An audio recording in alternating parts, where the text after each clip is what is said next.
Hey guys, welcome again to the Maths Club. If you're just joining us, so welcome.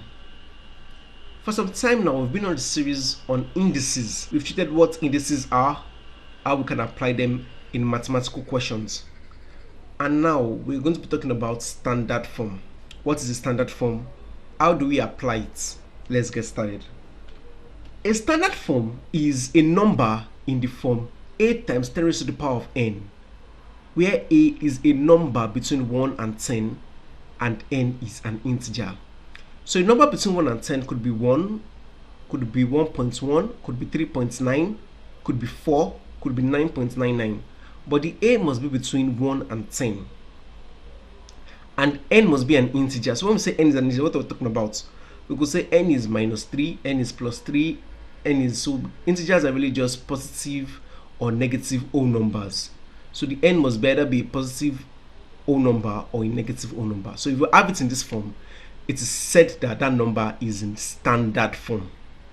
So an example, so we have 3.753 times 10 raised to the power of 2. This perfectly explains what we've been trying to talk about. Another example is 9 times 10 raised to the power of minus 5. Great. So the next thing we're going to talk about, if we're going to be expressing numbers in terms of times 10 raised to the power of something and 10 raised to the power of something, we must know how to express numbers in powers of 10. So how do we do that? If you have 1000, it's 1000 is the same thing as 10 raised to the power of 3. How? Look at it. How many zeros do we have here? We have 3 zeros. 1, 2, 3. 10 raised to the power of 3. 2 zeros. 10 raised to the power of 2. 1 0. 10 raised to the power of 1. 0 0. 10 raised to the power of 0.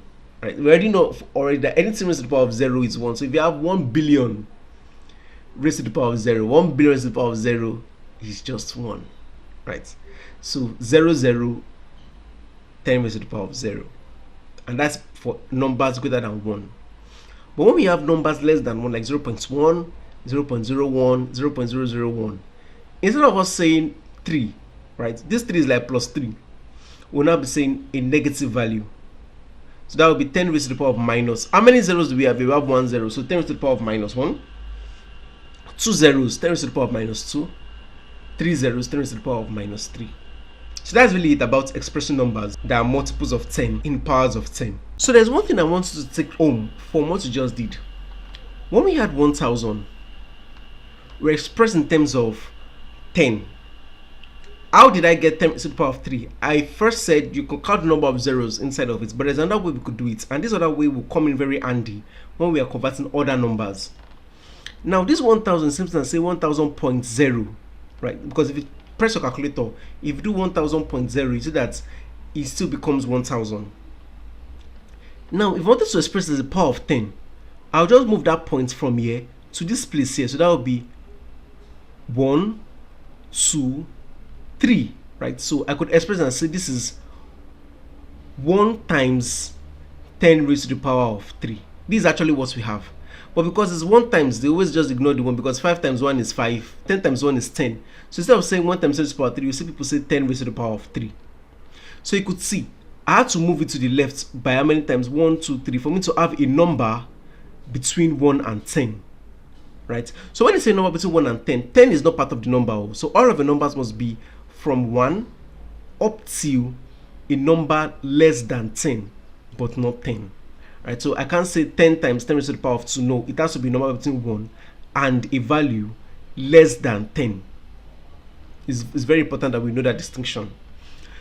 Now, if I had 0.01, you can see this place, I was moving like this, but if I had 0.01, I want to make the number, I want to put standard from something, I want to make the number like 1 times something, right?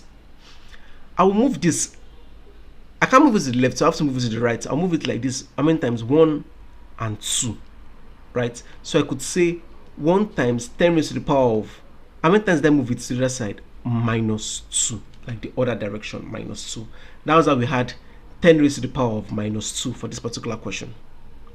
So as an example, if I had 3500, and I wanted to make it in terms of standard form, right? 3500 seems like 3500.0. So I want to get a number between 1 and 10. So I'll move this 1 time, 2 times, 3 times, right? So this, I have 3.5. I'm okay. So this is 3.5 times 10 raised to the power. How many times did I move it to the left? I moved it 3 times to the left. So this is actually the value in terms of standard form.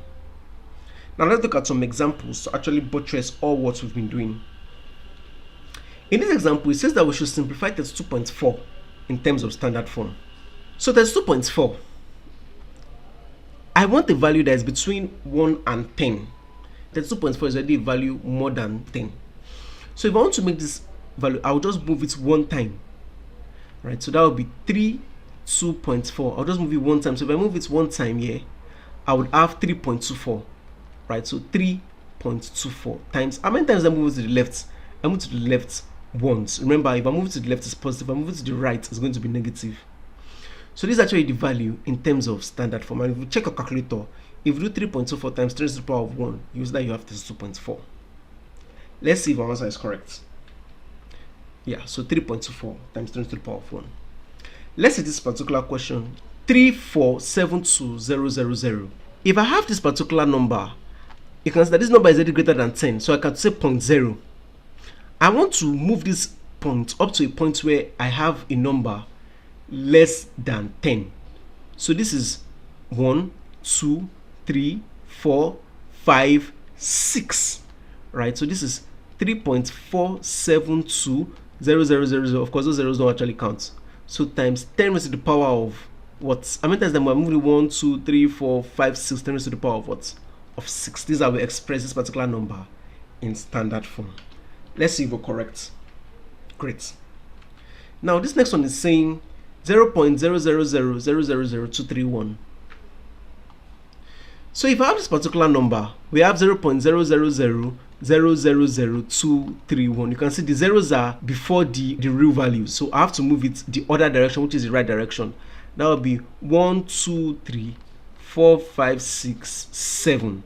Right, so the point, I'm moving that point from here up to this point. So that will be 2.31 times 10 raised to the power of what? Great, minus 7. Minus because we are going in the opposite direction. So this is basically the solution to this particular question.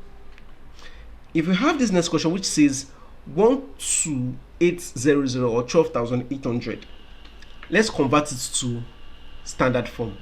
So if I had 12,800, remember 12,800 is 0.0, right? So if I move this, this will be 1, 2, 3. I won't stop it because I have 12 before it, so I have to move one time. So this will be 1.28 times 10 raised to the power of what? I moved 4 times, so that is 10 raised to the power of 4. Great. Let's see if we're correct. This next example is saying that we should simplify 500.8. So if I have 500.8, our point is already here. So we just want to move that point up to a point that we have a number between 1 and less than 10. So if I move this one time, if I move it 2 times, I'll have 5.008 times 10 raised to the power of, I moved it 2 times. So this should be our answer. Now that is it about expressing numbers in terms of standard form. We're going to look at operations involving standard form. So when you have this kind of big numbers, how do you simplify it for yourself? Now the first question is saying we have 0.0018 times 600,000. So we could first express 0.00018 in terms of standard form by saying we move this 1, 2, 3, 4. This is the application. So this is 1.8 times 10 raised to the power of minus 4. In fact, in this kind of thing, whenever I want to do this kind of thing, I don't like to have 1.8. I always like to have all values. So I could still move it one time again. So that would be 18 times 10 raised to the power of 1, 2, 3, 4, 5 times 10 raised to the power of minus 5, right? And we have 600,000. 600,000, if I convert it, that would be 1, 2, 3, 4, 5. I always like to have all numbers when I'm doing this multiplication. So that would be 6 times 10 raised to the power of 5. So now I can replace and say this is like saying 18 times 10 raised to the power of minus 5 multiplied by 6 times 10 raised to the power of 5. So I could just correct like terms and say this is like saying 18 times 6 multiplied by 10 raised to the power of minus 5 times 10 raised to the power of 5. So I just grouped all the numbers, I grouped them together, all the 10 raised to the power, I grouped them together. since it's multiplication that is joining all of them. If it's not multiplication, I won't be able to do this. I won't be able to like group, but because it's multiplication, I could be able to group them. Now I can easily find 18 times 6. 18 times 6 is what? So this is 8, this is 4, this is 108. So 18 times 6 is actually 108. Times 10 raised to the power of, we have minus 5 times 10 to the power of 5. In the previous videos that we've done, this is an application of indices rule. They have the same base, right? So I can just add the powers, and that will be minus 5 plus 5. So this is 108 times 10 raised to the power of, you are owing somebody 5 naira and you pay the person 5 naira. How much do you have left? You are not owing the person anything again, so you're owing the person 0 naira. And we said anything raised to the power of 0 is what? Is 1, right? So I mean, if this was an example, I will have said since 10 raised to the power of 0 is equal to 1, right? I will now say 108 times 1, right? So our answer is just 108. So using standard form, you can see how we've been able to solve this particular question. Let's see if our answer is actually correct. So 108, right? And if I wanted to express that 108 in terms of standard form, I will just move the dots 2 times 1, 2. So that'll be 1.08 times 10 raised to the power of 2. Great. Let's look at this particular question. So it says 0.0045 divided by 0.09. 0.0045 is the same thing as saying, I'll move this guy 1, 2, 3 times. That will be 4.5. Okay, because I said I'm doing this, so I always like to have whole numbers. So that will be 45 times 10 raised to the power of minus 4. And 0.09 is the same thing as saying 1, 2. 9 times 10 raised to the power of minus 2. So as far as I have whole numbers here, I'm fine. It's easier to multiply whole numbers than have 4.5. So I could replace this our initial question by saying 45 times 10 raised to the power of minus 4 over 9 times 10 raised to the power of minus 2. 9 near 1, 9 near 5, right? So I have this. So this has been reduced to 5 times 10 raised to the power of minus 4 all over 1 times 10 raised to the power of minus 2, which seems like saying 10 raised to the power of minus 2. This is like a case in point of indices, the laws of indices. So I could also rewrite this and say 5 times 10 raised to the power of minus 4 divided by 10 raised to the power of minus 2, because there's a division between both of them and they have the same base. What will I do to the powers? Great, I will subtract the powers. So that will be 5 times 10 raised to the power of minus 4 minus open brackets minus 2, right? So 5 times 10 raised to the power of minus 4, I have to open this bracket. Minus times minus is plus, so that is plus 2. So 5 times 10 raised to the power of minus 4 plus 2 is, you are owing somebody 4 naira and you pay the person 2 naira. That means you're still owing the person 2 naira. So this is actually an answer. So this is 5 times 10 raised to the power of minus 2. If I wanted to do this, if I wanted to express in terms of our normal values, I know that there will be 2 zeros before the 5. So that will be 0, 0, and 5. So there will be points in between. So that will be 0.05. 2 zeros and 5. The point will be after the first 0. So 2 zeros and 5. So that will be 0.05. So this is basically our answer for this particular question. Right, 0.05 or 5 times 10 to the power minus 2. Let's look at the next question. This next question says complete the table below. So we want to complete this table. We have the price, we have the quantity. You can see these values are actually very, very large. If I was in an exam condition and I was using my calculator and pressing 600, 600, 000, 000, I mean, this could be okay if it's only one number, but when you have like 1,000 values that you actually have to do this, pressing zeros can actually lead to a lot of mistakes. So let's see how we can leverage standard form to make our work easier. So we know that the average cost is price over quantity. So the price is, if I wanted to do this, I'll have to, if this is the first question, this is 600, 000, 000, right? I could express this as saying 600 times 10 raised to the power of, so I mean this is like same point 0, so this is 1, 2, 3, 1, 2, 3, 1, 2, 3, so times 10 raised to the power 9, right? I could express this 200 as 200 times 1, abi, or 200 times 10 raised to the power of 0. You can express this in terms of 6.0 times 10 raised to the power of 11 and 2.0 times 10 raised to the power of 2. You'll be correct. You can do it any way you like. So if I replace, this will be 600 times 10 raised to the power of 9 over 200 times 10 raised to the power of 0. So this will cancel, this will give you 3, right? And this is like saying 3 times 10 raised to the power of 9 divided by 10 raised to the power of 0. And of course, you already know that is like 3 times 10 raised to the power of 9. So based on that, I already know that whatever value is going to be here is going to be 3 and 9 zeros after it. So 3, 0, 0, 0, 0, 0, 0, 0, 0, 0, 0. You can see how I've been able to really save time. I'll also show you how you can use a calculator to make it very fast, right? Because this is the rough workings. We'll see how we can use calculator to make it very fast. So now we have the other question that is saying 983, 567, 0, 0, 0, 0, 0, 0 divided by 9483, right? That is actually a very long number. I don't think I'll be able to remember. Let me use this. So 983, 567, 0, 0, 0. So if I wanted to express in terms of whole number, I'll just do 1, 2, 3 standard form. Remember, I said something. I always like whole numbers to be before. So that would be 983, 567 times 10 raised to the power of 3 divided by, we had 9483. So this is like saying 9483 times 10 raised to the power of 0. I can easily divide this guy by this guy now. So we have 983, 567 divided by 9483. So this is giving me 103.7. Let's just take it to 2 decimal places. So 103.72. So we have 103.72 times 10 raised to the power of 3, right? I mean, this would be minus 0.